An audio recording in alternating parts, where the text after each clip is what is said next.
Hey, it's Brian Bennett from Strategy for Churches. We created Strategy for Churches to serve you as a church leader, as a church minister, as an elder or a trustee, as someone who cares deeply about the future of your church and is passionate about following God's calling for your church. And so we want to help you with that. We saw an opportunity. We realized that 70 to 75% of churches in the United States were not getting the adequate help that they needed in their process to really be able to get the perspective and the clarity and discern the future that God had ahead of them. And so we have created our process for you in mind, where you can walk through it with your team. Ideally, you can pull in a facilitator from another church in town. We provide facilitator training as well. That way, that person is going to be able to show up and bring their very best to you and your team. But we've created the prompts and the exercises so that they're kind of self-explanatory, and that our videos walk you through the process step by step. So it takes out the guesswork.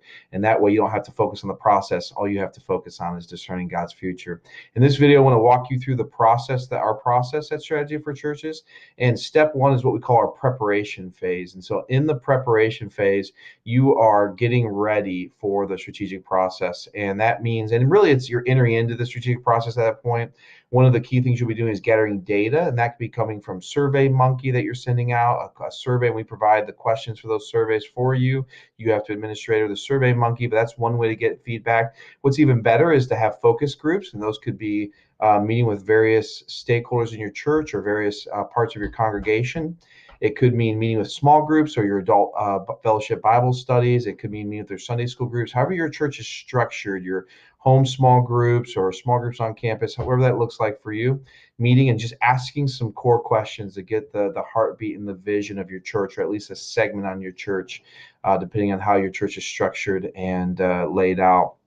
Also, it will involve forming the team who's actually going to walk through the strategy process together. So you're asking a broader portion of your church to speak into some of the key questions for the future, but you're asking a smaller group of 6 to 12 to actually walk through and respond and take that dance of a journey through the strategic process that we've created for you. And the last element is get clear on some of your core strategies. So before you really set sail on the strategic process fully, we want to revisit some of the core strategies, like what's our discipleship pathway, what's our serving or leadership development pathway, however you slice that. How do people serve and grow and develop and are discipled or matured in Jesus by the way that they serve? Also, assimilation pathways, outreach and evangelism strategies. We want to revisit some of these core strategies, and it's okay if you don't have the answer to any of those right now, but if whatever you're clear about currently, we want to revisit those. If there's anything you can fine tune before we get into the strategic day to 2 day journey, then we want to do that. Phase two is the beginning of the actual strategic in the room with the team process. You've gotten the data, you reviewed that, you've got the right team in the room, and you've gotten clear in advance on your biblical anchors and also on the your data and your core strategies. Then once we get in with phase two, it's all about creating your church profile. So it's going to look at your church's DNA, your church's strengths, your church's weaknesses, the growth opportunities is another way, a nicer way of saying weaknesses. Then your church's vision, revisiting, hey, what's your 1 year, what's your 3 year, what's your 5 to 8 year vision statements? And some of those you may not have. You might not have any of those, and that's okay. Right now, we're just getting clear on where your church is, where you are, that's what you're doing. And then also, how is your church health?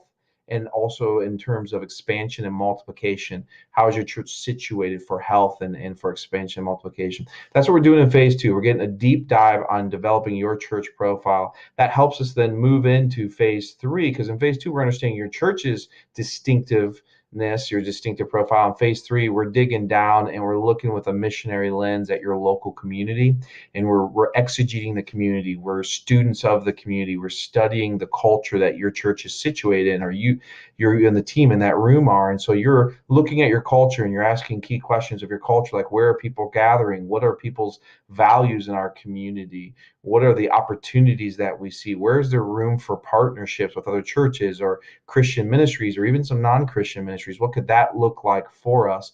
Phase three also involves looking into the global landscape. And so globally, what are the opportunities that align for us with our biblical anchors and our church's unique profile?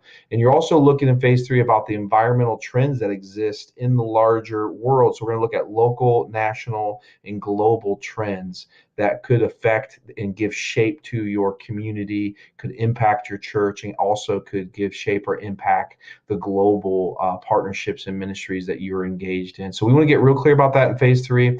And then phase 4 is where we move from this expanding clarity into capturing that clarity. Ultimately, we're going to prioritize the priorities that emerge through the strategic planning process. And then the last piece is to take those prioritized priorities and to boil them down to 3 to 5 key objectives for the next year. We'll also knock out some of those that are immediate, some of those that are soon, and then some of those that are long term. That way you've got a strategic plan. Now, here's the reality is that we don't control the environment. We saw that this year with the natural disasters that happened and with Houston being impacted so significantly. Whatever planning the churches in that area did, it didn't probably include a hurricane coming, but yet they did a great job of rallying and responding to that. So when we plan, we are holding it open prayerfully before the Lord from the very start. We're prayerful all the way through the process, but we recognize that we hold the plans open-handed. And as much as we seek God's face and we believe he leads and directs, there's going to be things that emerge along the way. Normally, they won't completely knock the plan off track. But in our planning, one of the keys for us is to plan about 75% of our capacity, leaving 25 to 35% of our capacity for the emergent things, the emerging things, the unexpected opportunities, challenges, anything from an opportunity in the community to jump on to maybe a sickness with a staff member that was unexpected that is going to change the landscape of your staffing for that year. We want to leave space in our planning for that. And so we take that into account in phase 4. At Strategy for Churches, we are passionate about helping churches walk through the strategic process, providing that for you, helping you identify someone in your team or outside of your team, which is most ideal, who could facilitate locally. And if you'd like somebody from the strategic team from Strategy for Churches to come, the Strategic Facilitator Network, we'd love to bring one of our networks in and partner with you in that way. We're here to serve you. It's our heartbeat that you would, through this process, get clearer about the future God's calling you to, develop a plan and the priorities go with that plan so that you could bear much fruit to God's glory and to the blessing of your community.